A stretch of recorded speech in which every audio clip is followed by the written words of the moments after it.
Lecture था उसमें हमने पढ़ा था कि जो दो सिंपल हार्मोनिक मोशन हमारे पास होती है तो उन दो सिंपल हार्मोनिक मोशन को हम किस तरह से उनका सुपरपोजिशन कर सकते हैं, किस तरह से हम उनकी डिस्प्लेसमेंट को जो ऐड कर सकते हैं।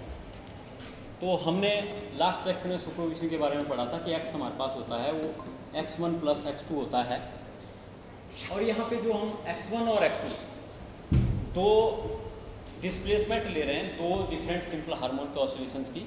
हमने बोला था कि इनकी फ्रिक्वेंसी अगर सेम है तो अगर हम इनका सुपरपोजिशन करें तो हमारे पास जो नेट डिस्प्लेसमेंट आती है वो हमारे पास जो है a cos of ω_t plus theta हमारे पास होती है। तो ये दूसरी तरह से भी हम बोल सकते हैं कि सुपरपोजिशन प्रिंसिपल हमारे पास है कि अगर हमारे पास दो सॉल्यूशन हैं किसी डिफरेंशियल इक्वेशन के तो उनका सम भी हमारे पास उस डिफरेंशियल इक्वेशन का जो है सॉल्यूशन होता है। तो ये लास्ट लेक्चर में हमने किया था। फिर उसके बाद हमने ग्राफिकली भी इसको स्टार्ट किया था। तो ग्राफिकली अगर हम देखें तो इस तरह की जो डायग्राम थी या ग्राफ था हमने बनाया था, तो ये हमारे पास इधर को एक्स एक्सिस है और इस तरह से हमने इसको जो है A1 लिया था, तो यहाँ तक ये हमारे पास जो A1 है, मतलब कि जो पहली डिस्प्लेस सिंपल हार्मोनिक मोशन है उसका एम्पलीट्यूड हम A1 ले रहे हैं। और जो रिजल्टेंट का हमारे पास ग्राफ आया था वो रिजल्टेंट का हमारे पास इस तरह से यहाँ पे आया था और A हमारे पास जो है A था। तो A यहाँ पे जो हमारे पास एम्पलीट्यूड है, ये एम्पलीट्यूड दोनों का कंबाइन एम्पलीट्यूड है, मतलब x1 और x2 को ऐड करने से हमारे पास जो A का एम्पलीट्यूड यहाँ पे आया है ये हमारे पास रिजल्टेंट एम्पलीट्यूड है। तो फिर मैंने बताया था कि जो पहली सिंपल हार्मोनिक मोशन है वो x एक्सिस के साथ में हमारे पास जो एंगल बनाती है वो हम जो है इसको ω_t प्लस θ1 यहाँ पे लेते हैं, और ये वाला जो एंगल होता है इसको हम यहाँ पे बीटा लेते हैं। तो यहाँ पे जो बीटा एंगल है हमारे पास ये A1 और A के बीच का एंगल हमारे पास जो है बीटा है। फिर हमने क्या किया था कि जो A1 का हमारे पास मैग्नीट्यूड है वो यहाँ तक है, इस पॉइंट तक, तो हम क्या करते हैं कि इस P से लेकर के इसको यहाँ पे ज्वाइन कर देते हैं और इस P पॉइंट से ही हम जो A1 हमारे पास है लाइन है इसके ऊपर जो है परपेंडिकुलर ड्रा करते हैं। तो यहाँ पे तो ये यहाँ पे हम देख सकते हैं कि हमारे पास दो राइट एंगल ट्रायंगल हमारे पास यहाँ पे बन रही है। अगर हम इनको नाम दे दें कि ये हमारे पास O है, ये हमारे पास P1 है और ये हमारे पास Q है और ये हमारे पास A हो गया, और इस तरह से ये हमारे पास जो है यहाँ पे A2 हमारे पास है। तो ये जो पहले वाली डायग्राम हमने डिस्कस की थी उसमें हमने जो है यहाँ पे A2 जो है वेक्टर लिया था। तो A1 और A2 को यहाँ पे भी अगर हम देखें ट्रायंगल ऑफ वेक्टर एडिशन से हम क्या बोलेंगे कि जो A है हमारे पास वो A1 और A2 जो कि दोनों ही हमारे पास सेम ऑर्डर में हैं, इनको हम ऐड करते हैं तो हमारे पास जो A यहाँ पे रिजल्टेंट बनेगा। अब यहाँ पे ये जो हमारे पास एंगल है ये हमारे पास θ2 - θ1 है। तो हम देखें इससे पिछले वाली जो डायग्राम है उसमें एंगल था θ2 - θ1 और इसको हम थीटा डैश भी बोलते हैं। ये जो θ2 - θ1 हम लेते हैं इसको हम थीटा डैश भी बोलते हैं। तो इस केस में हमारे पास जो ये वाली लाइन हमारे पास होगी ये वाली होगी A2 cos of theta dash और A हमारे पास होगी A2 sine of theta dash. क्यों? क्योंकि यहाँ पे जो A2 वेक्टर है इस A2 वेक्टर को हम दो कंपोनेंट में रिजॉल्व कर रहे हैं। एक जो कंपोनेंट है A2 का वो हमारे पास जो है इधर को होगा और दूसरा जो कंपोनेंट है वो बिल्कुल परपेंडिकुलर डायरेक्शन में होगा, मतलब A1 की तरफ A2 का कंपोनेंट होगा A2 cos of theta dash और परपेंडिकुलर डायरेक्शन में हमारे पास होगा A2 sine of theta dash. लेकिन जैसा कि हम देख रहे हैं जो डॉटेड लाइन है हमारे पास, जिसको हमने a2 sin of theta dash लिखा हुआ है, तो ये लाइन भी उस वेक्टर के ही परपेंडिकुलर होगी जो P1 से हमारे पास P1 पे परपेंडिकुलर होगा। तो P1 पे perpendicular will be equal to perpendicular of PP, sorry हमारे पास जो QP। तो हम क्या बोलेंगे कि अगर P1 से जो ऊपर को आप परपेंडिकुलर लेंगे वो बिल्कुल पैरेलल और सेम होगा हमारे पास PQ। अगर आप पिछली डायग्राम देखें तो यहाँ पे हमने पैरेललोग्राम ड्रा की हुई है, तो पैरेललोग्राम ड्रा करेंगे तो उस केस में भी जो P1 के परपेंडिकुलर है और जो हमारे पास PQ है परपेंडिकुलर, दोनों सेम होंगे। तो इसलिए हमने इस वाले को A2 sin of theta dash लिखा और इस वाले को हमने जो है A2 cos of theta dash यहाँ पे लिखा। तो अगर हम इसको यहाँ पे फॉलो करते हैं तो हम यहाँ पे क्या बोल सकते हैं कि आप इसमें बड़े वाली ट्राइंगल को लो जो हमारे पास OPOQ है, तो हम क्या बोलेंगे, फ्रॉम ट्राइंगल POQ। तो अगर हम इसको देखें तो इस ट्राइंगल में जो हमारे पास हाइपोटेन्यूज का स्क्वायर है, मतलब A स्क्वायर, बड़े वाले ट्राइंगल में OP का स्क्वायर मतलब A square will be equal to OP का स्क्वायर। लेकिन OP का स्क्वायर हमारे पास कितना है, वो है हमारे पास A1 plus A2 cos of theta dash, इसका स्क्वायर और प्लस परपेंडिकुलर का स्क्वायर। तो परपेंडिकुलर यहाँ पे है A2 sine of theta dash का स्क्वायर। तो बड़े वाली राइट एंगल ट्राइंगल जो हमारे पास POQ है, तो POQ पे हम जो है पाइथागोरस थ्योरम अप्लाई करेंगे। तो हाइपोटेन्यूज का स्क्वायर इक्वल टू बेस का स्क्वायर प्लस परपेंडिकुलर का स्क्वायर।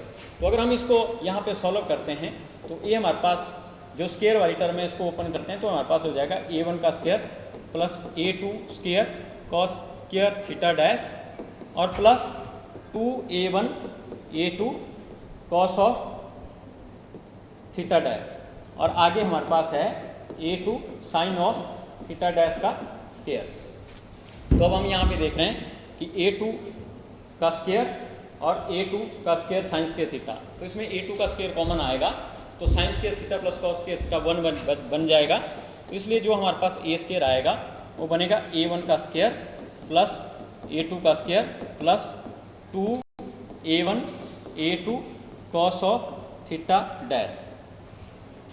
तो इसलिए जो एम्पलीट्यूड हमारे पास आएगा वो इसका अंडरूट हमारे पास आ जाएगा, अंडरूट ऑफ A1 का स्क्वायर प्लस A2 का square plus 2A1 A2 cos of theta dash. तो थीटा डैश यहाँ पे थीटा 2 माइनस थीटा 1 है। तो यहाँ पे ये वही फॉर्मूला है जो आपने मैथमेटिकली फाउंड आउट किया था इससे पिछले वाले आर्टिकल में, कि हमारे पास अगर दो सिंपल हार्मोनिक मोशन है तो उनका जो रिजल्टेंट एम्पलीट्यूड है उसका मैग्नीट्यूड जो होता है वो स्क्वायर रूट ऑफ पहली का मैग्नीट्यूड का स्क्वायर प्लस दूसरी सिंपल हार्मोनिक मोशन के मैग्नीट्यूड का square plus 2A1 A2 cos of theta. तो हम वही रिजल्ट ऑब्टेन कर रहे हैं जो हमने मैथमेटिकली किया था। तो ग्राफिकली भी हमारे पास जो है वही वाला रिजल्ट यहाँ पे आता है। फिर इसके बाद हम करेंगे बात फेज की, क्योंकि हमने यहाँ पे कैलकुलेट किया जब हमने दो सिंपल हार्मोनिक मोशन को उनका सुपरपोजिशन किया तो हमारे पास एम्पलीट्यूड तो आ गया, लेकिन जो फेज हमारे पास होता है उस फेज को भी हम यहाँ पे निकालेंगे, लेकिन ग्राफिकली जो हमने डायग्राम बनाई हुई है उस डायग्राम से यहाँ पे निकालेंगे।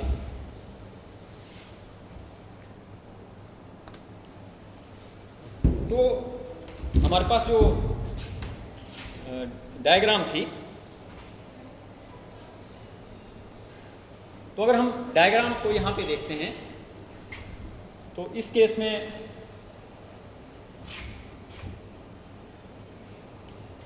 यहाँ पे हम क्या बोलेंगे कि हमारे पास जो एंगल है, अगर यहाँ पे एंगल देखते हैं आप beta plus omega T plus theta 1,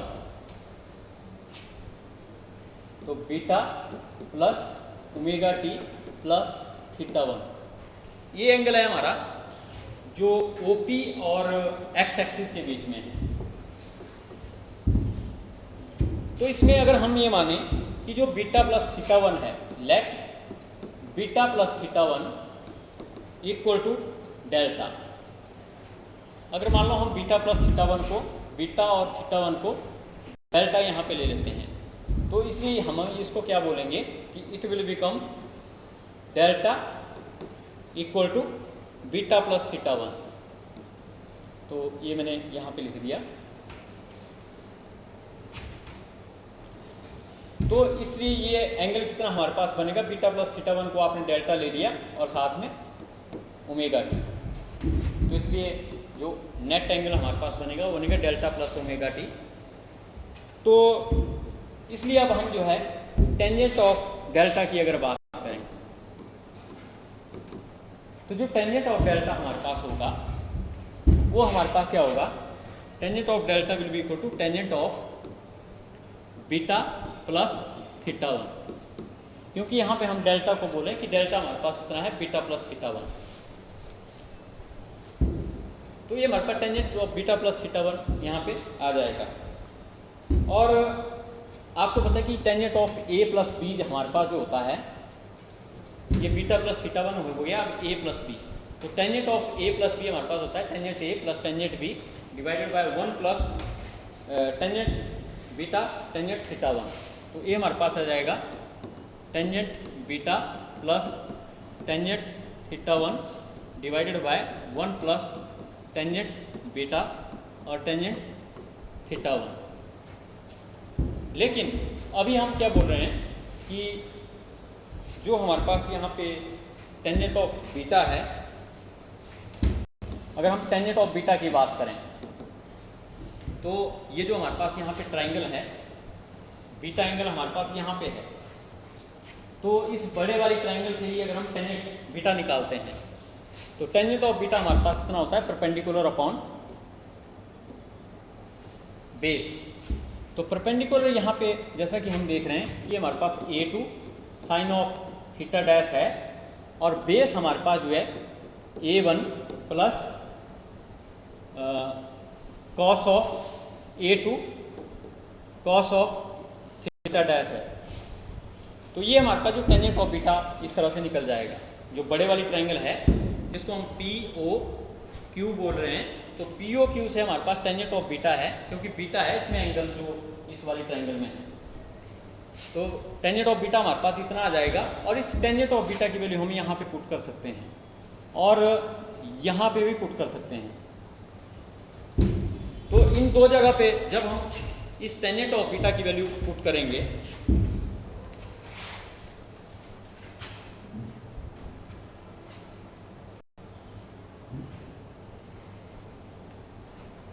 तो हमारे पास जो टेंजेंट ऑफ डेल्टा है वो हमें यहाँ पे मिल जाएगा।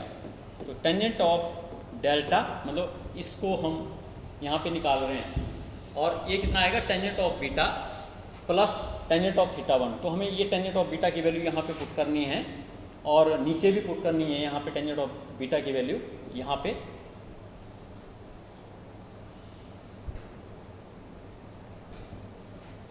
तो ऐसा करने पे जो हमारे पास टेंजेंट ऑफ वो हमारे पास आ जाएगा a1 sine of theta one plus a2 sine of theta two divided by a1 cos of theta one plus a2 cos of theta two. तो जो यहाँ पे कैलकुलेशन है वो यहाँ पे मैंने नहीं की, लेकिन हमने क्या करना है कि टेंजेंट बीटा की वैल्यू यहाँ पे पुट करनी है। तो आ जाएगा a2 sine of theta divided by a1 plus a2 cos of theta, और नीचे भी हमारे पास 1 plus a2 sine of theta divided by a1 plus a2 cos of theta. तो दोनों का जो a1 plus a2 cos of theta है वो कैंसिल हो जाएगा, और लास्ट में आपके पास यही बचेगा यहाँ पे a1 sine of theta 1 plus a2 sine of theta 2 divided by this. तो ये अगर आपको ये याद होगा तो वहाँ भी जो हमारे पास फेज एंगल था वो यही था, उसका फॉर्मूला भी यही था हमारे पास a1 sine theta 1 plus a2 sine theta 2 a1 cos theta 1 plus a2 cos theta 2। तो सेम फॉर्मूला हमारे पास ग्राफिकली भी हमारे पास वही आता है। तो इस तरह से इस चैप्टर का ये लास्ट आर्टिकल था। अब हम स्टार्ट करेंगे सेकंड चैप्टर। तो सेकंड चैप्टर हमारे पास इस फर्स्ट वाले चैप्टर से ही बहुत सारे कंसेप्ट हम यहाँ पे जो है यूज़ करेंगे। तो फिर हमारे पास हम जो है सेकंड चैप्टर स्टार्ट करेंगे। और सेकंड चैप्टर है हमारे पास डैम्प्ड सिंपल हार्मोनिक मोशन या ऑसिलेशन। ये हमारे पास जो है डैम्प्ड सिंपल हार्मोनिक मोशन या ऑसिलेशन का हमारे पास जो टॉपिक है। अब हमने लास्ट चैप्टर में पढ़ा था कि हमारे पास कोई ऑसिलेटर होता है तो उसकी ऑसिलेशन चली रहती है। तो हम क्या बोलते हैं कि मान लो हमारे पास एक सिंपल पेंडुलम का एग्जांपल है, उसको भी हम ऑसिलेटर बोलते हैं कई बार। तो हम क्या बोलते थे कि ये ऑसिलेटर अपनी मीन पोजीशन से एक्सट्रीम पे जाता है, एक्सट्रीम से मीन होते हुए दूसरी एक्सट्रीम पे जाता है। इसको हम पहली एक्सट्रीम बोल देते हैं, इसको हम दूसरी एक्सट्रीम बोल देते हैं, E1 एंड E2। और ये हमारे पास जो मीन पोजीशन होती है, जहाँ पे कि अगर पेंडुलम को छोड़ दिया जाए और रेस्ट में जाके जहाँ पे खड़ा हो जाता है, इसको हम ऑसिलेटर की मीन पोजीशन बोलते हैं। और यहाँ से ये दोबारा इधर जाता है और यहाँ से इधर, ऐसे आपकी ऑसिलेशन जो चली रहती है। लेकिन क्या कभी आपने सोचा कि ऑसिलेशन परमानेंटली चलेगी? नहीं, क्योंकि जिस तरह से हमारे पास एक झूला होता है,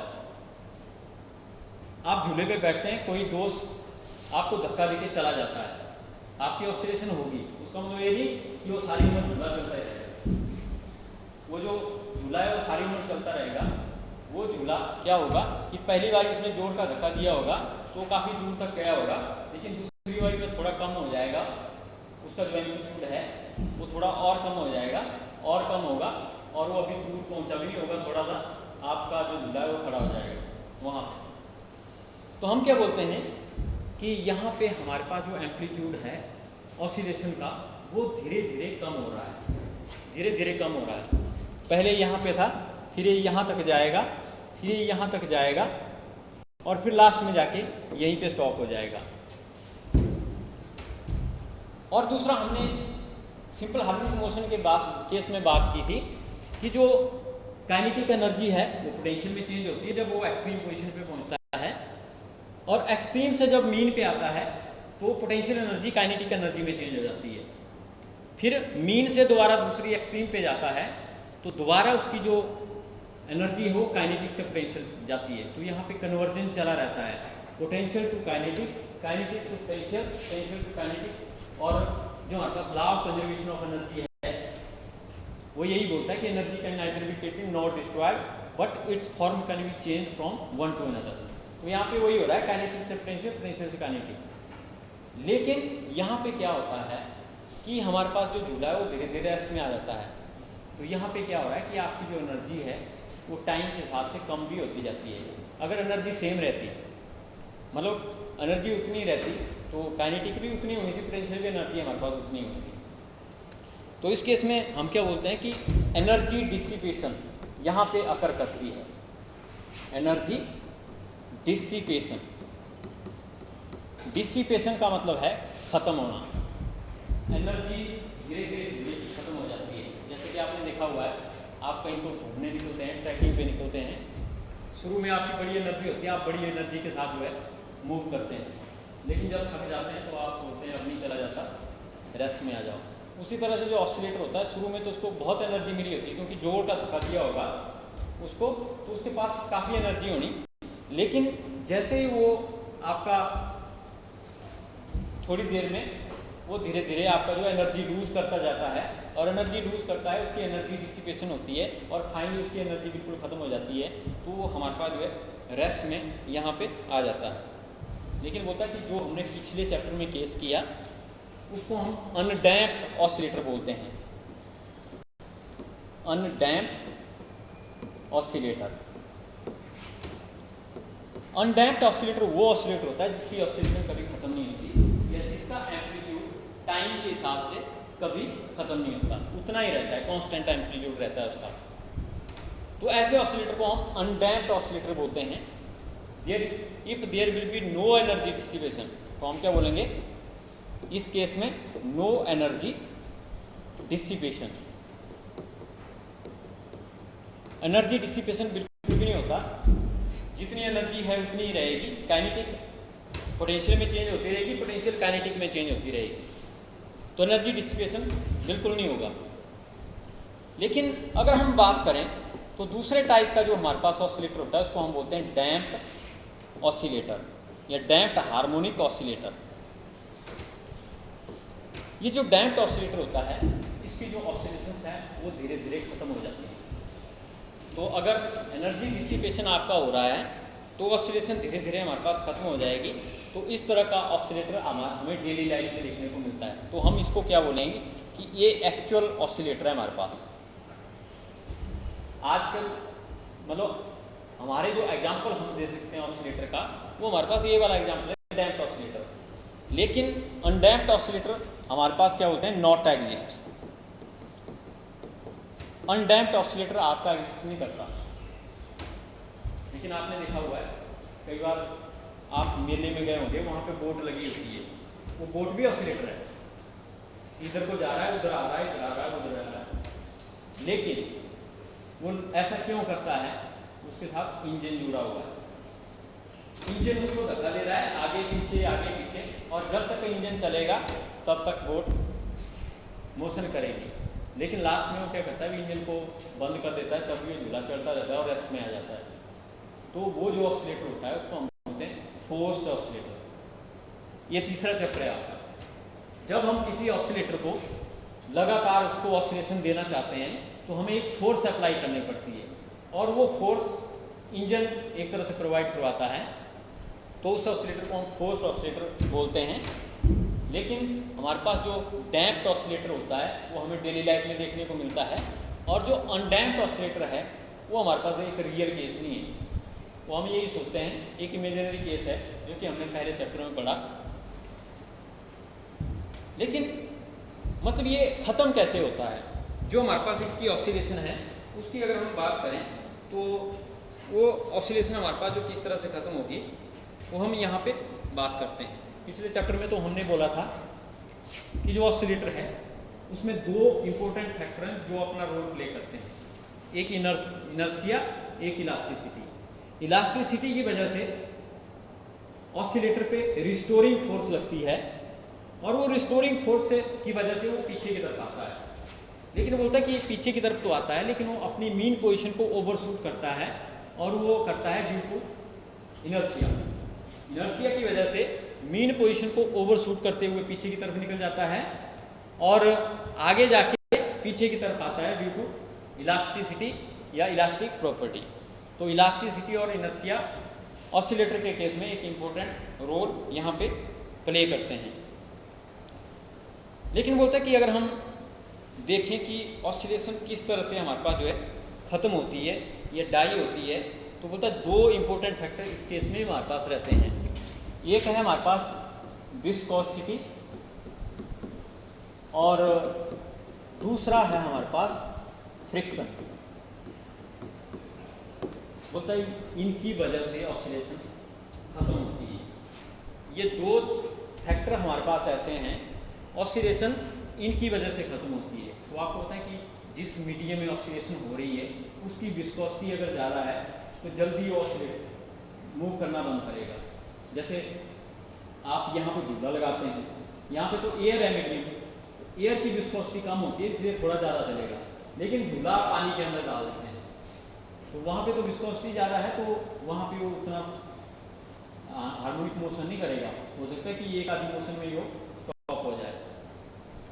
और दूसरा होता है फ्रिक्शन। फ्रिक्शन की वजह से भी हमारे पास जो ऑसिलेशन है उनके ऊपर फर्क पड़ता है। जैसे आपने देखा होगा कि एयर हमारे पास जो होती है, एयर भी फ्रिक्शन करती है। आप गाड़ी में बैठे होते हैं, आप थोड़ा सा सिर बाहर निकालते हैं, तो बाहर निकालने से आपके बाल जो है पीछे की तरफ घूमना शुरू कर देते हैं। क्यों? क्योंकि एयर आगे से आती है और उल्टी डायरेक्शन से आती है। तो जो फ्रिक्शनल फोर्स है वो आपकी अपोजिट होती है, जो आपकी मोशन होती है। तो इसलिए जो बाल हैं वो आपके पीछे की तरफ उठते हैं। तो हम क्या बोलते हैं कि जो फ्रिक्शनल फोर्स है वो बॉडी को रोकने की कोशिश करती है।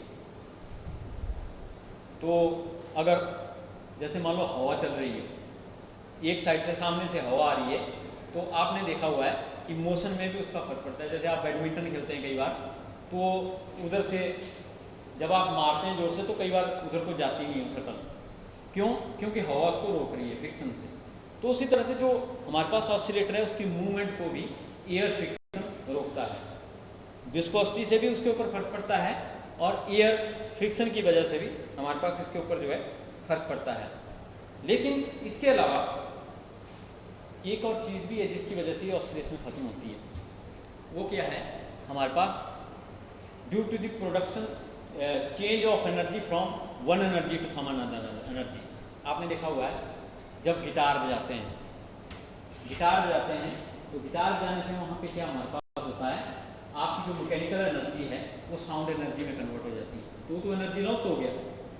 आपके पास एनर्जी थी मैकेनिकल एनर्जी, जो गिटार आप बजा रहे हैं उसको ऑसिलेट कर रहे हैं, गिटार को ऑसिलेट कर रहे हैं, वाइब्रेशन उसको दे रहे हैं गिटार को।